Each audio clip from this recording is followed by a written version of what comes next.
Hey folks, welcome to Puzzle Spoilers. Today we're taking a look at the Radix puzzle. This was released by Hanayama in 2005. It was designed by Akio Yamamoto. The puzzle consists of three separate component pieces. They're sort of entangled with each other in the solved state, which is this state right here. The goal of the puzzle is to untangle the pieces from each other so that they're all separated, and then put it back together into this specific solved state. Let me show you how to solve it. Let's define a few pieces first. We're going to call this small piece here the connector piece. It has two holes in it.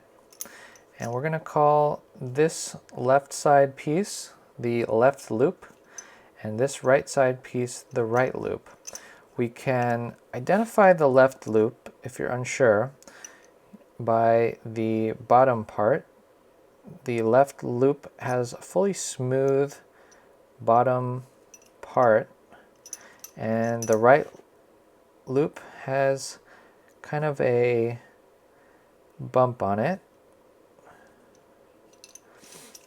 We're going to try to keep the left loop always in this position on our left side and kind of in this backwards 9 configuration the whole time. If you're not in this solved state when you get this puzzle, follow along and try to see if you can jump in at a point that you recognize. If you're having troubles, send me a message or put a comment down below. I might be able to help you. Our first step here is to remove the right loop from the connector piece. It simply just lifts right off. It really isn't connected there. The bottom part of it is simply sitting there so that you can kind of display it there. It sits nicely flat. So we're going to take that out of the connector piece, that right loop, and we're going to focus now on our left loop, which is this piece here.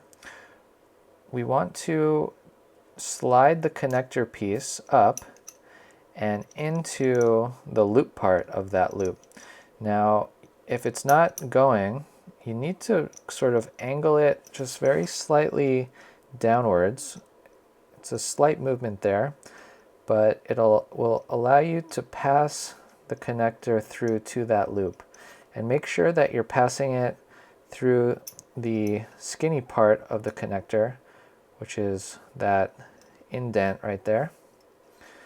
And at a slight angle, it should fit right into that loop. All right, now our next step is going to involve our right loop. So we want to bring our connector through a bit to about the 3 o'clock position on the left loop. And then at that point, take the end of the right loop and feed it through that free end of the connector. And then we want to push it through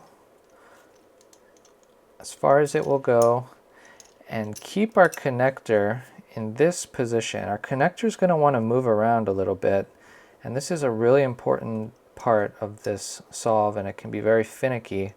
We want to keep the connector right in that spot.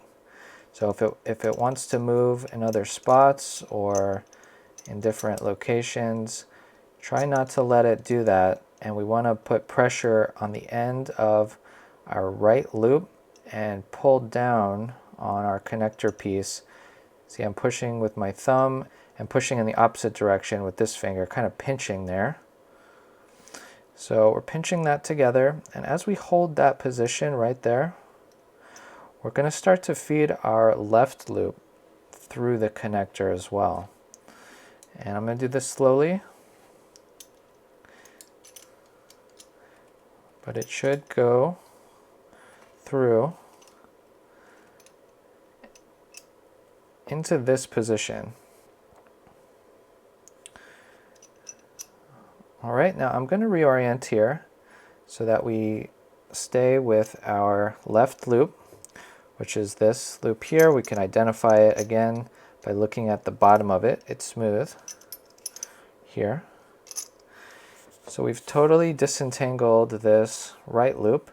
Now it's only connected to the connector, and now we're going to completely remove the right loop from the assembly. So this right loop, as it hangs here from this connector, can actually be rotated 360 degrees. So as you're moving this around, you might be in a different position, and it's going to be obvious that you can't feed it through this connector because it'll be blocked by the connector itself. So you need to move it into a position that allows you to completely feed it through. So once you're in this configuration, you're going to feed the right loop through completely as far as it will go. And then the goal is to kind of wrap this part of the loop around the connector piece that is closest towards you. So you're going to bring that loop kind of towards you, wrap it around, and then kind of lay it flat so that it kind of starts to look like a flat 9 shape. And then it can come off of the connector completely. Let's put that away momentarily, and then we just have to remove the connector piece from the left loop. Now to do this, it's the same motion here that we started the solve with. This connector piece goes into the loop part of the left loop. If it's not going, remember, you need to angle it down slightly so that it passes through that loop. And then we're going to bring it all the way through the loop. It's going to come out just like this, but it won't come out unless you make one last secret move. There's a small divot right there, and the connector piece can actually rotate a little bit in that one position. So get the connector piece to be in that spot, and then rotate it just ever so slightly, and then it should come off very nicely. And that's all there is to it. We are completely solved now. All right, let me show you how to put it back together. It is just reversing the steps, but it can be a finicky puzzle, so let me try to explain this. We're going to start with our left loop, the loop with the smooth end there. Not that end, that's our right loop. And then we're going to take our connector piece and we're going to put it on just like we took it off, just like this. And it should go on very smoothly. If you're encountering any pressure, try not to force anything. All right, now that we have our connector piece back on our left loop, we have to remember to rotate it just like we rotated it to take it off. So bring it over that small divot there on the loop itself, and we're going to do a small rotation there.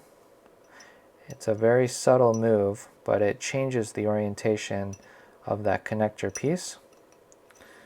Now we can bring it down and with a slight angle pass through that gap, and now we're back on the foot of the left loop, and that's where we want to be. Now we're going to take our right loop, and remember, we want to put it back on so that it looks like a 6. That's the way I remember this. We're going to bring it over the bottom connector piece,